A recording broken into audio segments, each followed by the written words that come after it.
Welcome back, small axers. I am super excited. This is the third quarter of the Accountability Series podcast, and Alex Tam is back with us.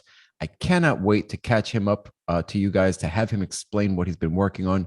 It's truly incredible. Alex, welcome to the show. Hey, Nico, thank you so much. Thank you for having me back. Man, I am super excited. So this is the quarter three. I can't believe, number one, how fast this is going. This year is flying by. And number two, I can't believe how much you've been able to accomplish. Maybe you can catch us up. Oh, it's been a ride. I'll tell you that. After joining Jake and Gino just less than a year ago, October of last year, getting into deals, being GP and JV, me meeting another MIH member and starting, Valerie, and starting another business with virtual assistant agencies. I mean, it's been a joy. And right now we're working on closing a JV deal in the next month and also a 36 unit syndication that I am a GP and KP on over the next 2 months as well. Oh my God. All right.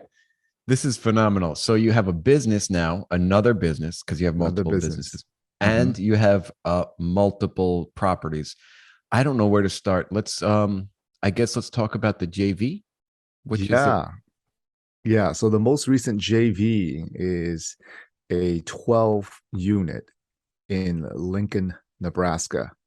And Lincoln, Nebraska is a growing town, right?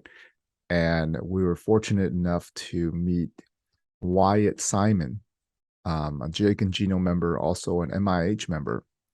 And I actually went down there to visit him in Omaha. So my wife and I, Helen, we flew down there. And that was a trip in itself with flight cancellations, but we made it, right? Hung out with Wyatt and Sean French for a whole day. They took us around Lincoln, showed us around their properties. And, for me, Nico, it's about trust. It's about building trust with people and building a relationship. If I can't trust you and have a relationship with you, I can't really invest with you.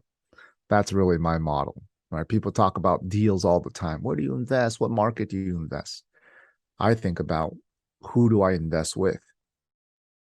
That's more important to us. I love it, man. And I met Wyatt as well with his fiance or wife now, Shelby. Great people. Yeah, He's 27 or something, right? right. He's only 27 years old and he's kicking butt out there. He It's great.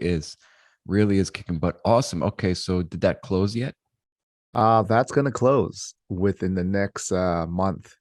And then a 36 unit syndication is going to be closing in the next couple months as well. So Awesome. Is that a mhm. B or a C? That's a B that we're working on.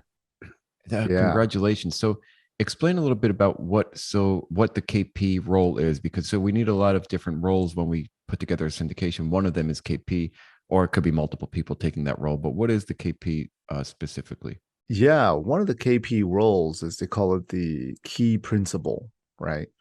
Is making sure that, it's a combination role, but we're the main KPs on the deal. And what it essentially is when you purchase a apartment complex, a multifamily, the net worth of everyone has to be at least the amount of the loan, right? And then you have to have enough reserves to cover, I believe it's 12, sometimes 18 months of the rent as well. And, we also help with a little bit of asset managing and looking over everything, marketing and whatnot. So that's what the role is really. What's your favorite part of a GP team? For me, the favorite part of a GP team is that initial, I like capital raising. Helen loves asset management, you know? So for me, it's that relationship with investors, building the relationship, telling them about the deal, giving them an opportunity to invest with us. Now, I see it as an opportunity. Sometimes people, when they capital raise, their mentality is they're looking for, money. But what we, yeah, you're looking for money to invest in a deal. But what you're really looking at is you're creating an opportunity for the investors to invest with you, on a deal. And I love that the most because you're providing a lot of value for them. Excellent. Yeah, so I'm also in I guess I'm neither. But I am in my favorite part is the acquisition. I love finding the deal and negotiating the deal and getting it under contract. That's what I really enjoy doing. And the what happens with me when I try to, I guess, pitch a deal or share a deal with somebody, I'm so excited that that all these terminologies come in and I forget about who I'm talking to because sometimes they don't understand the terminology or sometimes they don't understand the market. And I am so deep in the market or so deep in the property that I kind of forget to take myself out of that position and kind of put myself in my listener's position. Yeah. I mean, a lot of times the key is once you've built that relationship, you tell them about the market, you tell them how great the property is, right? What the returns are going to be, when they could be potentially getting their money back, and they get to decide, whether or not they like to invest. Most of the time, by the time I tell our investors, hey, we have a deal, it's in this market, here's why the market's great. It is, we tell them the truth. If it's funded, like the one of the deals that we're doing right now, it's already about 80% funded. We have multiple people that want to get into the deal. And I tell them, well, here's the webinar, watch it, right? We are going to more than likely oversubscribe on it. We're actually going to be doing a Q&A soon on that property as well. And we just go from there. My job is to Awesome. provide information so that they're able to make the best decisions for them. Yep. It's a great outlook and great point. So where is this property? It's in Lincoln, Nebraska as well. Cool, man. So, yeah, they're both about 4 minutes away from each other in a great part of town by the university, and it's just wonderful. Cool, man. All right. And talk a little bit about you and Valerie, your business that you guys set up. Yeah, so it's a very exciting business. We pretty much is what we do is virtual assistants has been used for years, right? And a lot of big companies and corporations use it. Well, one of the big problems that we saw was during COVID, a lot of business owners and real estate investors were asking Valerie and I, like, hey, how are you guys getting so much work done? Right. And Valerie and I got talking about it. And we said, let's help out other investors and find them virtual assistants because it is hard. It's hard to find a virtual assistant who you have vetted. It takes a lot of time to vet them, to make sure that they're punctual, to set core values, company values, right? I myself have 10 full-time virtual assistants, and they do everything from blogging to social media to video editing. And what we do is try to bridge that gap between any real estate investor and other business owners who may not have the know-how, especially on social media, bookkeeping, paperwork, email management, right? And sometimes you just, as a business owner, you have to take a lot of time to do all those things.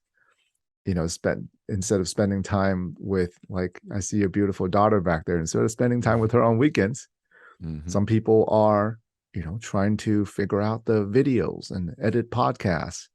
So we get them a virtual assistant that's going to help them out and add another 40 hours to their life so that they can go out and really do what they love.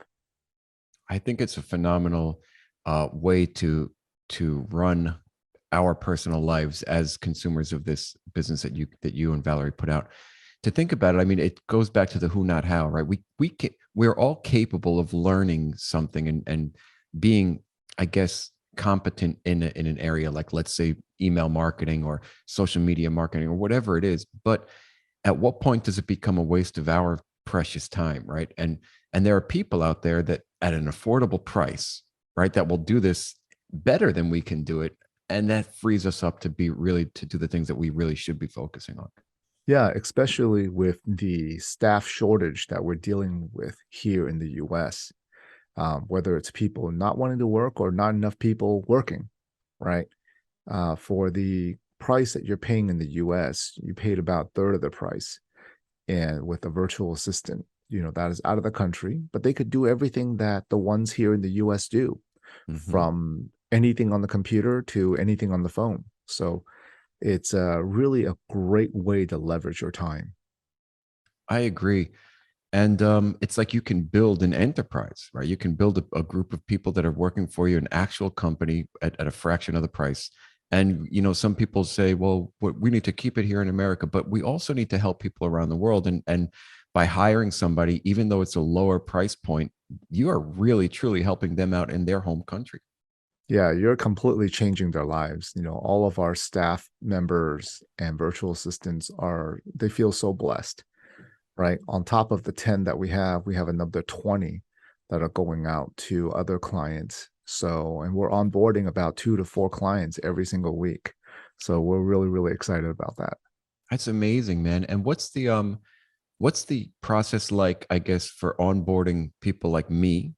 And Yeah. then we can also talk about what your process is for, I guess, for training or how you find talent. So overall, before we even find you a virtual assistant, I would sit down with you and say, Nico, tell me a little bit more about your business and what you need help with, right? You'll tell me, okay, I need maybe social media, I need bookkeeping, right? Depending on the skills that you need, I need someone to call, say, direct a seller, right? So we will find someone with those skills. And how we find someone with those skills now is we have a big enough network of virtual assistants where I put out the word and I say, hey, we need someone with these few skills right here, or many skills. And now most of our virtual assistants are actually through referrals of other virtual assistants because they know our core values, they know what I expect, right? And they know what our clients demand already.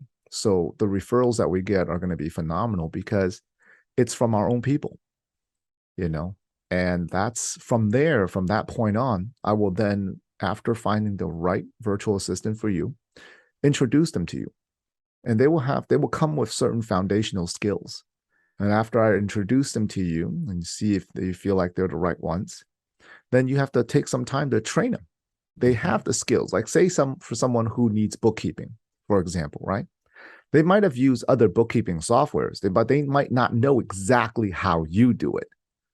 You see, so you just take a week, and train them on what you need them to do exactly, and then boom, now you just freed up another 40 hours of your life. Awesome. Awesome. It's a great model, man. I love it. And what countries, I think we spoke about this, but are there certain countries that you like to work with? Mainly Uh, the Philippines.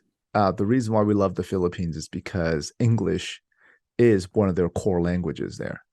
And a lot of people there already have backgrounds in whether it's call center or they went through virtual assistant training programs. And the work ethic, the values of the people, the culture, we just love them there. Awesome. And what is the range of pricing per hour, I guess? Does it charge by hour? Do you hire people or does it vary? Like, do you It hire people for, varies, okay, different salaries vary depending on the needs that you have, but it's usually about a third of what you will pay someone here in the US to do the same thing. excellent. Excellent. Good perspective. Perfect. Yeah. Alex, what does so yeah, I see that you got a lot going on. Obviously, you have your own practice as well with the chiropractic. What do you foresee in the next quarter or future year or 2 or 5, let's say? Well, we are looking into putting a second office in the Lake Tahoe area. So our chiropractic medical office, we're planning to put a second one in the Lake Tahoe area. At the same time, growing our clientele with the virtual assistant business to 100 clients by the end of this year. So, with that being said, and we're consistently, as things grow, it's funny how when one thing grow, other things grow as well. Where we're onboarding people for our online marketing agency, other doctors are coming to us because what we have done recently is when a business owner needs online marketing through Facebook and Google, I also look at their organic reach. And if their organic reach is not very good, that's when I also will recommend a virtual assistant. And that has provided so much value to a lot of business owners, so that we are really providing the organic and then the advertising as well. So when you put the two and two together, and at the same time, we're growing our real estate. We've been averaging about one deal a month so far ever since December. That is incredible, Alex. Oh my God. Yeah, Congratulations, man. All thank right. you. And you have a beautiful daughter. Are you guys doing any trips coming up like the MM5? Are you gonna do that? What are you planning? MM5 is just going to be Helen and I, with Addie. We just took her to Alaska with us. And the key thing to Alaska this past week was to go look at Brooks Falls. That's where a lot of the bears are, the wild brown bears. And then you get to see them catch the salmon and really live in their nature. When you're walking around the trail, you might get approached by a bear, and a bear Mhm. might just walk out of the woods. So you got to just be really careful, So Did, it was very exciting and very fun at the same time. did you get to see bear catching salmon? Oh, absolutely. You were at the Oh, falls and they're just, they're catching them. They're that's catching them. You see them amazing, man. pounce on them. You see them play fight, and you see some of them like exert dominance and on others. You really get to see. You can see the mom and cubs. So it's a wonderful, wonderful experience. A few days we took a boat in, and then one day we took a float plane that landed on water in there. So it's definitely in a remote area, no doubt about that. So cool, man. That is Yeah, really, really phenomenal. I mean, life is too short. We got to do things like that more often. So kudos. yeah, All right, Alex, absolutely. let's rock. Let's get people some form of contacting you. And I will be talking with you for the next few months. And then we're going to catch up one more time. So I'm excited for this. Absolutely. Yeah, people can reach me on Facebook. They can reach me by phone, right? They can email. It's tamws8@gmail.com. A Facebook Messenger is probably the best. You can reach me on Facebook or LinkedIn, and that way it stores all the messages on there. So when I look back, there's always a history of messages. Cool, man. I love it. So thank you, Alex, for sharing everything today. And thank you for being you and rocking the real estate world, the business world, and the family world. Thank you, my friend. Absolutely, Nico. Thank you so much. Welcome back to another episode of the Small Acts Accountability Series podcast. This is the quarter 3 wrap up. Oh my God. And I'm back with my man, Michael Sanchez. Mike, we are freaking wrapping up quarter 3. This is crazy. Yeah, the year's gone by so fast. You know what I mean? There's so much going on, so much moving parts, but it's awesome. I can't believe it, man. And this is essentially 3 quarters. We're almost the next one is going to be the last one for the year, and you guys are done. I am so freaking thrilled at what you guys have been able to accomplish, man.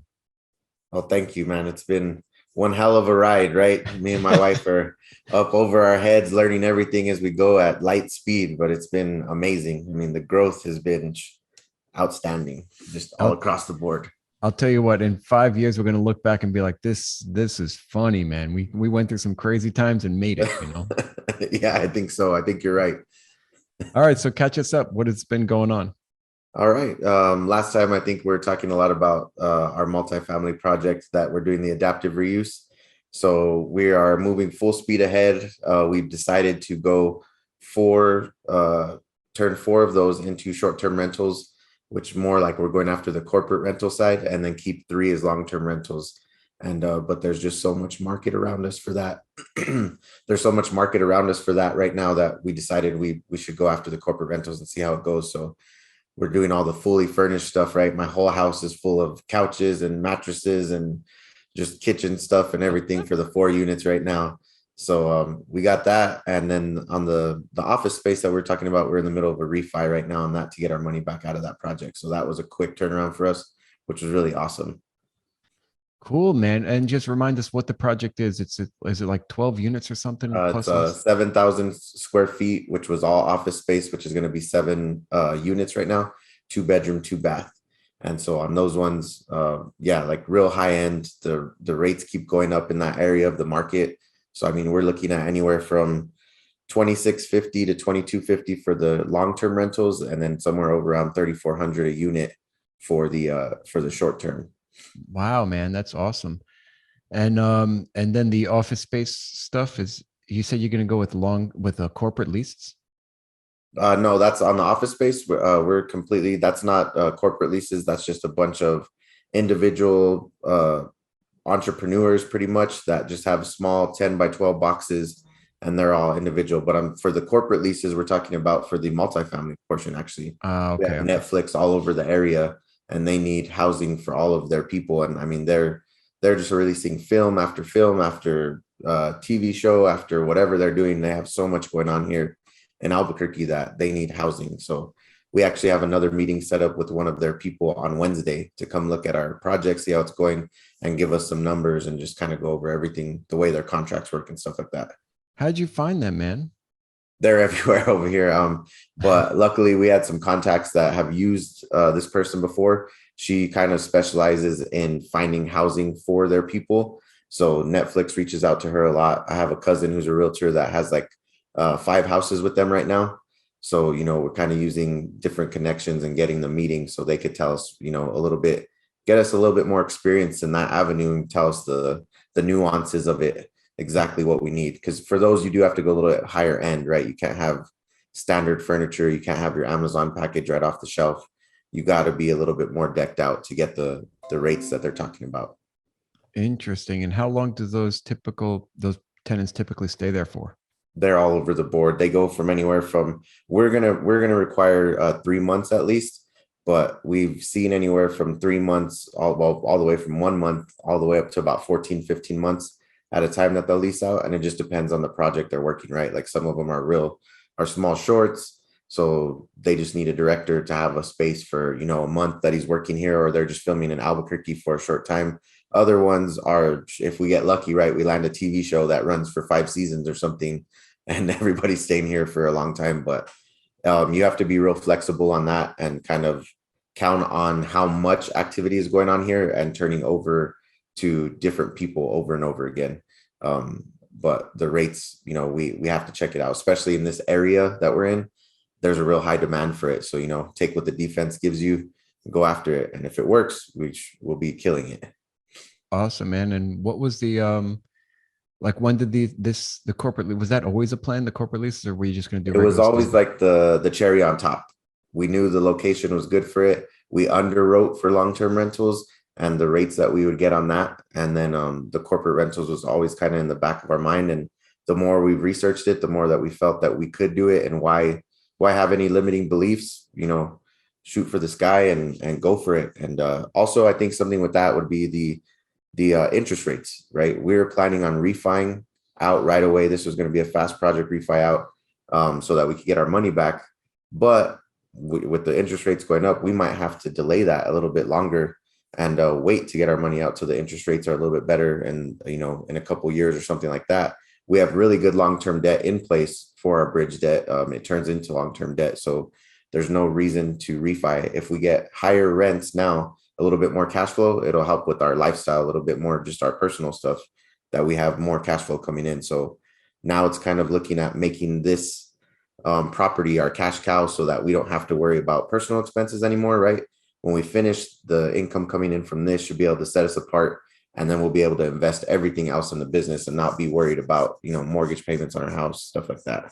I hear it, man. I'm right there with you, man. It's funny. So I'm currently like, you can hear some guy banging in the back. We were literally, as a few minutes before we started this podcast, we're like running wires and stuff because I'm trying to get my upstairs set up as a rental unit as well, because I need that cash flow too, my man. So you and I were talking about multiple streams of income, and you decided that maybe you're going to be doing some other things in the meantime, like you're just stacking things upon stacking things. What else are you working on? Sure. So we'll talk a little bit about, with our business model going into adaptive reuse. We decided, and we've learned, right, this first project is to prove out our business model. So we've learned that we're getting stopped and slowed down a little bit in different areas, and it's really slowing down our momentum. And so we've realized that, we're going to need additional streams of income coming in during those times. So going forward, we want to have 2 projects going at each time, but then also the single family space where we were doing real good last year. We want to jump back into that a little bit and doing a lot more creative financing deals. We've seen that a lot more opportunities coming up.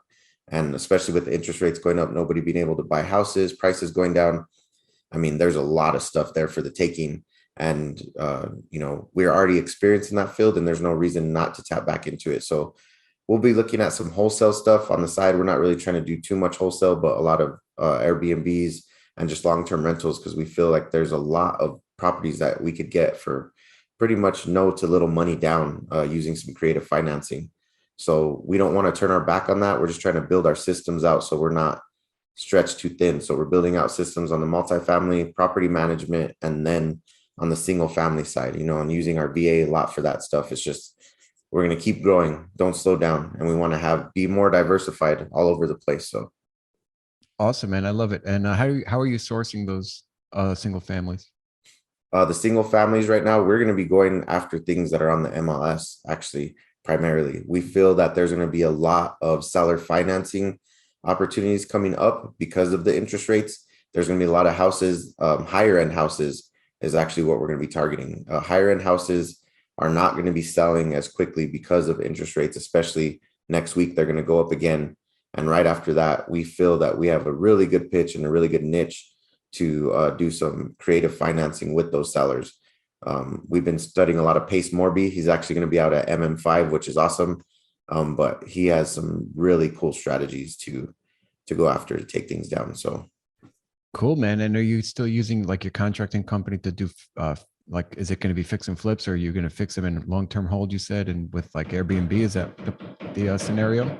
yeah, I think so. I think we're going to be going, we'll be doing a little bit of fix and flips, anything that looks good, right? So there's ways to get into houses that are already complete, that we're looking at a lot of those that we could turn into long-term rentals, or put them back on the market on seller finance ourselves. And those ones would be primarily, like I said, already complete turnkey houses. And then some of the other ones, if the numbers are there, we'll go after some flips. But we don't want to get bogged down too much in construction on that side. We want to keep the construction more for the multifamily side. How do you start the conversation of seller finance with a seller? Well, it's crazy right now with the climate of the market. We're going on Zillow and our MLS, our Privy, which we use to look at these things, privy.com. And right now, you could type in seller finance in the search on an MLS property, and you'll get 10 to 12 properties every day that are coming up. And my market's small, right? In Albuquerque, we're not. If you're in a bigger market, you'd get a lot. If you type in seller financing, you'll get people that are already open to the idea of seller financing because they know they could get a higher dollar amount. So these are people that have heard about it. I think realtors are going to start pushing it, right? They could sell on seller finance right now for like 5%, whenever everybody else is going to have to pay 8%. They could make themselves the bank in this situation. And so some of the people that are catching on to this, they know they're not going to have to drop their housing price, that they can become the bank themselves and sell things on seller finance and still get what they want for their house. Otherwise, so people like that are already open to it. And then we're going to use that to get into the market and just be working with a lot of realtors to get our name out there, because we're going to be going after on-market deals with realtors is our approach right now. And how would you fund that? Would it be like your own capital, putting some sort of down payment, and then maybe also doing some renovations or taking out a line of credit or something? How would that work? Sure. We'd be looking at private money investors that we have a lot around here that are trying to get into the game. And then also our hard money lenders that we'll be using to do that capital with. So the hard money, there's a lot of ways to do it, but it's pretty much we're lining up every type of loan that we would need, because each house will be different. We want to be able to give the offer that suits the seller, right? And so in order to do that, we need to be able to be flexible and pivot on each way. And then also we're tied in with a lot of real estate investors. So if there's something that we can't do, we still want to have that coming in, and then we could wholesale it out to the people that we know, right? So we know different people that focus on different areas of town that we could hand it off to them and they would be going after it. And then we know certain people that this is an Airbnb, so they focus on Airbnb, so we'll give it to them. Or if it's something that looks good for our portfolio and fits in with what we're doing, then we'll take it and keep it. But right now we're looking at 2 possible offers that we're going in this next week that we're going to be using the Morby method. And so that one would be a hard money lender with seller financing tied together in kind of a hybrid thing. And that one allows us to get in and out with no money of our own, even have money for furnishing it for a short-term rental. So And dude, I am all ears right now because there's a property around the block from me that I'm looking at. All right, so and then what's like the exit strategy? So typically when we're doing seller financing, we try to give the seller the price that they want, right? But then how do we? Is it like a refinance out or at the end or? at the end on the exit strategy, you'd be looking at a refi, but you want to let the seller know, that it might be more of a long-term play, especially right now, because you're not going to want to try to refinance out until the rates go down, right? Some of them some of some of the people we're learning from, they stay on the seller financing. Some people are getting in 0% for interest from a seller financing. Some of them are getting 2-3%. So why would you ever want to, refi out of that? And if the seller's happy with it, but if not, they'll put a balloon on it, right? They'll put a 5-year, 10-year balloon on your terms. But if not, if they're willing to take a payment every month, keep your cash flow coming in, don't worry about the refinance. But if you have a balloon, yes, the refi would be in after you get your rent seasoned and everything like that. You'd be able to refi out. But I would make sure nobody's locking into short balloon periods, because we don't know when the interest rates are going to go back down. Yeah, maybe 3 to 5 years, right? Minimum. Yeah. Cool, man. I'm interested. All right. So then let's get back to the multifamily. What kind of hiccups did you run into? Or you mentioned that you might have slowed down a little bit. So that's why you're picking up the pace in like the other single family stuff. Sure. So what we ran into was our architect, right? One of the members of our team, one of the key members of our team, just really slowed down on us. I mean, they just were not producing at all. And so what that did is it slowed us up for our permits for the city. I mean, every time that we're getting comments back from the city, he's taking just dramatically long periods of time to respond to get our things back. And the way that it was working was because he's the licensed architect, he was the only one that had access to the city, versus where I'm used to being able to deal with these things myself. In my old line of work, I was the one running point, and I'd really be able to push things and move things forward from the project management standpoint. So it took about 2 months, but I found a way around him, and I'm working with him. And that's what I was trying to tell him, how to help him. But now I'm the point of contact with the city. I took that over. So that was just about 2 weeks ago. And he pretty much stalled us out for 2.5 to 3 months just on this back and forth. And then the last 2 weeks since I've took over, I've been able to get us all the way caught up. We're expecting permits on Monday and kind of get back going with the project. But that really pushes our timeline back. So we've just been finding creative ways to keep the project going forward, doing things out of regular sequence so that we could still wrap up the schedule as quickly as possible. So I think last time we were talking, we were slated for like an October 1st lease up period. Now we're pushed all the way to December 1st because of, the slip ups with the architect. But we've already, we have business meetings with 2 other more renowned architects in the city, for going forward with our team. So we're real excited about those, because now we're on the map. We have a portfolio. These better architects will listen to us. And so now we're going to be putting them as key players of our team, and they really know what they're doing. And now I have all my my access points at the city directly, because now they know my face. I've been down at the building every day for the last 2 weeks, talking to everybody, getting to know everybody, pushing this project going forward. And that's huge for us and our company and our business model. So slow down a little bit, but it's exactly why we wanted to do 7 units first. Make sure we have everything teed off, lined up, so that we're not getting hurt on something like a 50 unit. And then we'll be able to go forward. Right when we finish this project, we'll be going forward with some larger projects, and we feel real confident in what we're doing now, right? Get all the hiccups out and move forward. I think it's important for the listeners to know and understand that on probably all the jobs and all the deals that we do, there's going to be some sort of hiccups and road bumps and turns and twists that we have to handle. And it's not necessarily a job that everybody wants to undertake or do, but people like you, man, crushing it, really just pushing this through the past couple of weeks. I mean, showing your face, making the architect get his work done. It's just a testament to how hard you work and how, I guess, committed you are to these projects. So cool stuff, man. And have you been looking, or have you been able to had the capacity to like underwrite other deals? Yes. Multifamily deals. We were actually really close on, we're underwriting a lot more of what we're trying to do, the adaptive reuse. We were real close on one property. We walked it like 3 times. Me and a partner were meeting on it. we met on it like 4 or 5 times, and at the end of the day, it really wouldn't work, but we're still, it's always on the board out there, but it's a really cool property. It was a charter school. It was a hospital that was turned into a charter school that is like on the main street of downtown over here. And we thought we could get 20 units out of it based on the square footage. So the deal really worked at 20 units. And then after we got our hands on the blueprints and all of the design, we started laying it out, and we couldn't fit more than 16 to 17 units.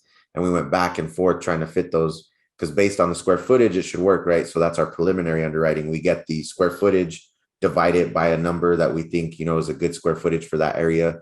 And then, so that is our kind of high level underwriting. And then once we think those numbers will work, then we go start walking the building, doing the actual blueprints. And based on the layout of the building, that might change dramatically of what, if it's a weird layout on the building, or if you need more egresses, or if there's like some crazy structural stuff that you can't do, you lose space. So that's where we're at. And we really tried to fit 20 units if we could. The deal was going to be a slam dunk. We could only fit 17. So we walked away. You gotta know when to walk away. So we're looking right now at some huge stuff. I don't know if it's more out there, but we have one in a very nice area of Uptown. It has a bank on the bottom floor that's operating, and then some movie studio stuff on the second floor.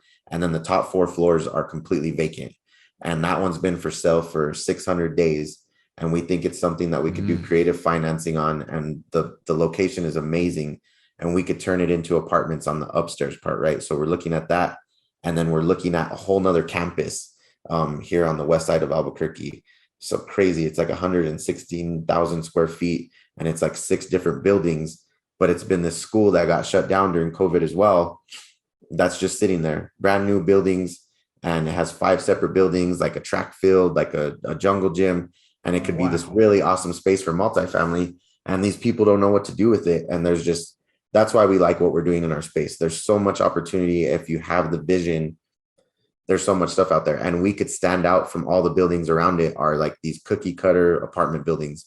And all of a sudden we could end up with a space with a lot more acreage, more parking, more landscaping, and then just some really cool features. One of them was like a gym, right? That we would turn into apartments, was one of the buildings. The other ones are more standard, that would look more like typical multifamily, but we could have a campus that's already secure. It already has the fencing from the school part. And we're looking at that right now. I'm trying to talk to the realtor and see exactly what they're looking for. So these things are all over the board, but we do a lot of work on the underwriting, and then we focus in on one once we get there. So there's been a lot going on. Cool, man. Jeez, I'm so inspired by everything that you do, and just it gets me so excited. I want to join you. It stinks that you're so far away. I wish I could be there and be on site. This stuff really does excite me. So anytime, Nico, come on, fly on over. After you finish your meeting tonight, fly down. Cool, man. Thank you, Mike. All right. Well, let's get people some form of contacting you because you and I are going to be talking for the next few months, but people will not hear from you unless they get to reach out to you. So give them some form of reaching out to you. Absolutely. And on that, just please do. We love networking. We love learning. We love adding value to anybody that we come in contact with. So please reach out via my cell, 505-507-2358, or my email, michael@mtinm.com. And then we also got our website live now. So that's just mtinm.com is our website. And that's up and functioning. So you can reach out to us through there as well. Cool, my man. Thank you so much. So 1 quarter left. I can't wait to hear what happens after this quarter. Yes, I'll be looking forward to it, Nico. Thank you. All right, Mike, let's rock. Thank you. Hey, small axe people, it is Nico. I am back with my good friend, Bob, Mr. Mastroianni, and we're ready to wrap up the 3rd quarter. I cannot believe it's already the end of the 3rd quarter. We're getting ready to wrap up an entire year almost, and this is just wild. It has been a crazy year as far as interest rates go, inflation, the world falling apart, and maybe coming back together. We don't know. But I want to welcome my friend Bob onto the show. Bob, welcome back. Hey, thanks so much, Nico. Appreciate you having me back on. It's funny that you said about you can't believe it's the 3rd quarter already. When I did my little morning journaling today, I was talking about how you and I were going to do this, and I was writing about just a little bit of a reflection. And I can't believe it's the 3rd quarter either. I can't believe that this is already our 3rd interview, and just sort of looking back on really the year, it's definitely had its ups and downs, and it's been such a journey. I can't believe just sort of how fast it's gone. Just a little sidebar, I guess, about the year for me. When you had originally selected me to participate in this accountability pod, I reached out to some of the people who did it last year and asked a few questions and sort of, what was it like? How did you prepare? And two of the people that I spoke to said that the third quarter was the toughest. And it's interesting, now that I've sort of lived through that, we're basically coming up on the end of the third quarter. I can definitely see that, because I think in the first and second quarter, there's a little bit of energy, a little bit of excitement, a little bit of like, this is new, and, a lot of education. And then sometimes in the third quarter, you start to get a little bit of, okay, now we're sort of over the hump of half of the year. Are you reaching your goals? Are you close to reaching your goals? Is the year going to end without you reaching your goals? And then I feel like the fourth quarter is kind of like preparation for a big push. So as that's all gone, it's just been a very, very interesting process for me, and exciting, I guess. Yeah. Wow, man. So I just did like a solo episode of telling new investors just to take 6 months to educate themselves. But then what happens after those 6 months, right? I mean, we set these goals, we set these expectations for ourselves, and then it's like you've been working and running and running and running, and then it's like, well, maybe I'm getting worn out. Maybe am I hitting these goals? Am I doing the right thing? Am I on the right track? But I think the answer in the end is yes. As long as you're still doing it, you're still pushing forward. Yes, we're doing the right thing, right? Yeah. So I guess, sort of the biggest thing that changed for me is you and I, when we spoke at the second quarter, I was just getting ready to release my own podcast, and now here we are 3 months into it. I think I just recorded the other day. I just recorded my 20th episode, so I have 19. Episode 19 is, today's a Sunday. Episode 19 is going to release tomorrow, so most of mine release on a Monday morning, and that has been such a journey for me. And you were my first guest, which I'm still really grateful for. I appreciate that you did that for me. And I'd love to have you back on again. Maybe we'll do another one, and sometime in the upcoming. But some really interesting things just with having a podcast. My podcast focuses on investors and entrepreneurs, and then we talk about, it's called the Healthy Investor Podcast, and we talk about healthy habits, healthy routines. And it's been educational for me, and I hope it's been educational for the people who listen. But, a big part of it for me that I'm not sure that I knew would be a part of it has been the networking, the people that I've met. I sort of thought, when I started on this journey, I sort of thought my first year at least of interviews would just be people that I already know, people that I already have a relationship with. And several of my guests have been people that I hadn't met before.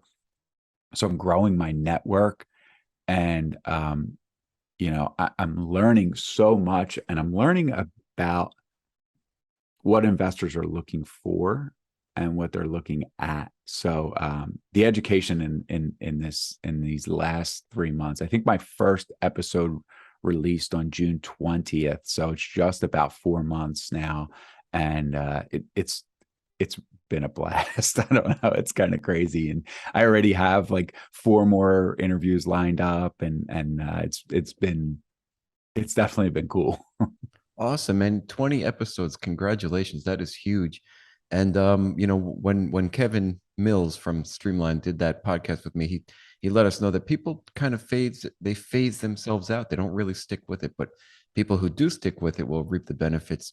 And for you and I, well, for me personally, I don't know, I can't really speak for you, but it was initially I started it for educational purposes, as you mentioned, for myself, and really gained a ton of knowledge. And I also learned that I then connected with a bunch of different people as well, and was able to tap into their networks for resources.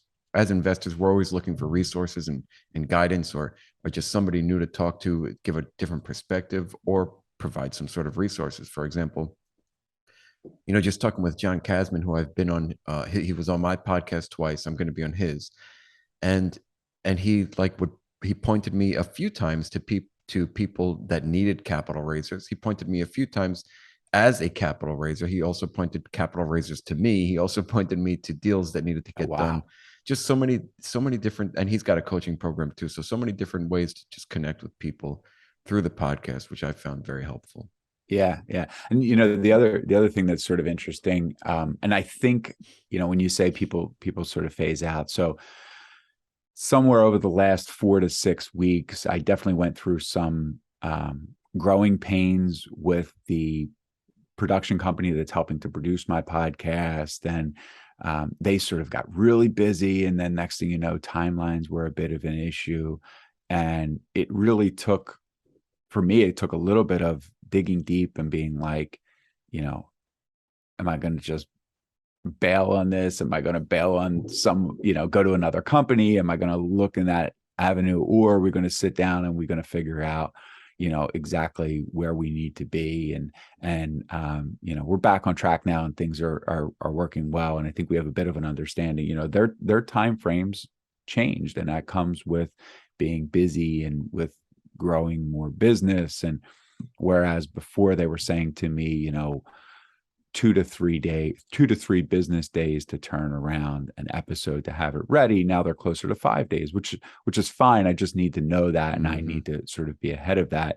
And but that was some of the growing pains, and there was definitely a point in there where I said, I understand why people get frustrated with this, and I've seen, I was on a podcast not too long ago that I think I was episode 12, and they did one more after me. And then now it's been 7 months. They haven't done another episode since. So I could see how, it gets frustrating for people, and then they sort of bail on it. But I just think that for me, the positive really outweighs the negative. I really am enjoying the conversations I'm having with people, the education. I'm learning a lot about just different things that people have done on their journey. I did a lot of sort of generic type conversations in the beginning, and now we're starting to focus on some specifics. So, I'm working with someone who's going to specifically talk about 1031 exchanges. I'm working with someone who's going to specifically talk about short-term rentals. I'm working with someone who's going to specifically talk about self-directed IRAs. So getting that education, again, it's educational for me. And you taught me this from the beginning, right? It's educational for me to have these conversations and to have these, podcasts with somebody. And then also I'm able to share that education with others who are listening. So it's been really cool. Awesome, man. Yeah, congratulations. I'm glad. I've found a lot of benefits from it as well. Yeah. Okay. So what is your investing mindset like these days? What are you looking for? Where are you looking? Or have you pulled back the reins? What are you working on? Yeah, so I'm still underwriting a bit. I'm still working on those broker relationships. I feel like right now I've decreased the size of my target deal a bit. And I don't know why that is. I feel like maybe it's just in the comfort of underwriting. I have 2 deals that I've been pretty focused on that are under 10 units. So they're smaller for what multifamily people look at. And I think they fit into an idea of joint venture. And then, so that's what I'm like personally looking at. That's what I'm underwriting. And again, trying to form these broker relationships. It's very interesting that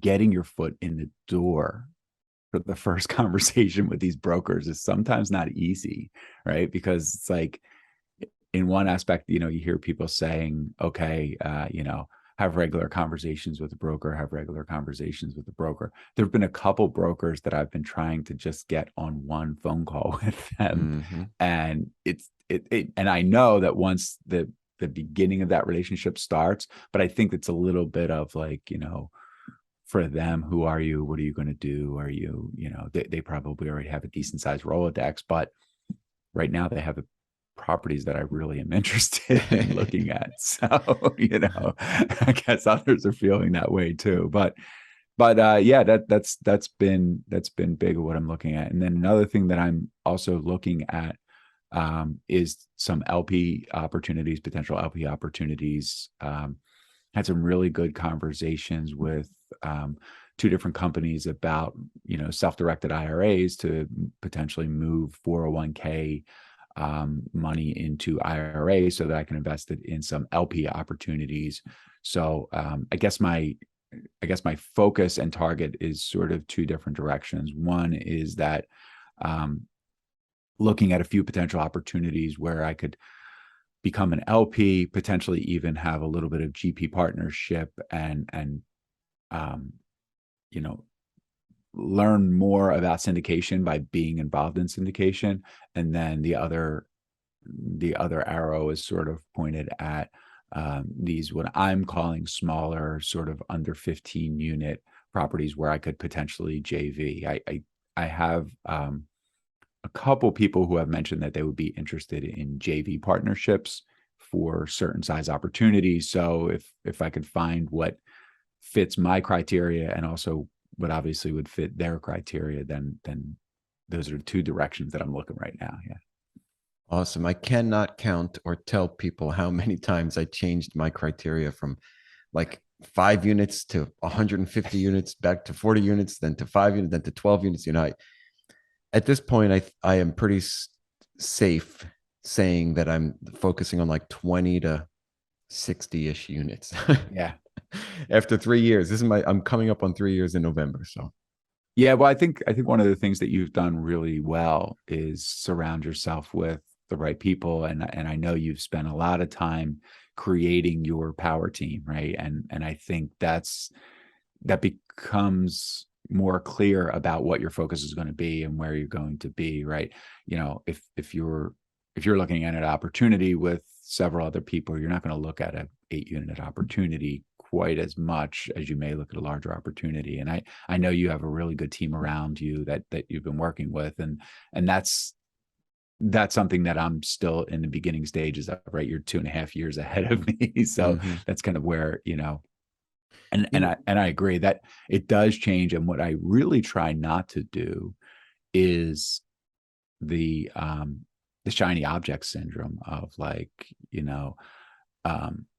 wow, this 85 unit opportunity looks great. Let me only look at 85 unit opportunities. And then, oh, wait, here's this short-term rental. And then, oh, wait, here's this 8 unit and not that they're not all potentially good opportunities. It's just that, especially to get into my first 1 or 2 properties, I really need to focus on what I'm looking for and exactly what that looks like. And I think I still kind of I'm looking in 2 directions, because I think that if I'm looking from an LP, syndication deals to become an LP, I'm actually not necessarily looking at many of those. I'm more interested in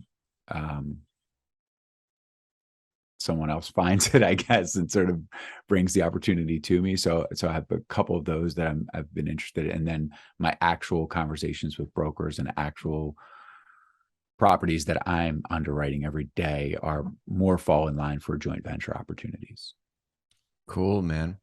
And I highly recommend and agree with your perspective of watching out for the shiny object syndrome. I mean, like the multifamily is so niche, right? You have to really specifically know what you're doing because it's so competitive. So if you then look at like a self-storage, which could be a great deal, I guarantee you it's just as competitive. But if you're looking at something for the first time, there's no way you can know as well as a professional, self-storage underwriter or operator will know it. So it kind of detracts from our expertise to kind of look at those things at this point. And until I become very comfortable with multifamily and I've done a number of deals, that's when I will consider, adding in or looking at a different, asset class. Yeah. And it's interesting that you said that, because you mentioned self-storage, but I actually found myself and it's cool to have these sort of accountability things of like, where did you go? What did you do? Right. I found myself at one point in the summertime really spending a good amount of time seriously looking at an opportunity that was a senior living facility, and it had, 8 different bedrooms, and it had a staff member on staff. And I actually, I really did a deep dive into the numbers, and the numbers were working out well. Right. And it was in an area that I love. And then I had to just stop and be like, no, there's so much I have to learn about that to go down that road. And I'm not sure that that's even what I want to do. So yeah, I mean, that was less than a week of my time, but there was definitely a point where I started to say like, no, I'm not right now. I'm not focusing on mobile home parks. You and I both look a lot in Florida. Mobile home parks pop up from time to time, and they look like great opportunities. Mhm. And maybe it is, but that's not what I'm looking for right now. And I have to say that to myself, because I think sometimes what happens for all of us, right? We look at the broker pages, we talk to brokers, and then new deals don't pop up every day. It's not quite as often that new deals pop up, although they are still coming on the market. So then when something new pops up, we're like, oh, let me take a look at this. Well, if it doesn't fit my criteria, I have to make sure that I stay away from it. Mm-hmm. Yeah. Excellent advice and insight, man. Thank you, Bob. Hey, what do the next few months look like for you? So big thing, obviously, for me is I have 2 travel networking events that I'm planning to attend. The Jake and Gino Multifamily Mastery 5 in Orlando, first weekend in November. I'm really looking forward to that. Multifamily Mastery 4 was really the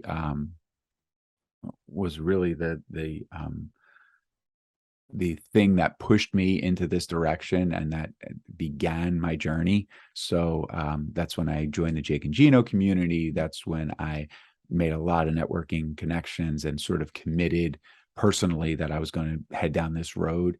So I'm really looking forward to that this time, because when I went there last year, it was me walking into a room of over 1,000 people that I had never met in my life. And this year, a year later, I'm walking to a room of 1,000 people, but there's a percentage of those people that I have met in person, on the phone, so I'm looking forward to that. And then I'm also planning to do a boot camp in December. So that's 2 big things as far as networking is concerned. And I still have a goal that I'm really pushing hard for, to make sure that I'm in an opportunity before the end of the year. So those are the 2 big ones. Cool, man. Love it. So thank you for joining me again. I'm excited to have connected with you, excited to catch up with you as always, and excited for what the future brings, my friend. Let's get people some form of contacting you.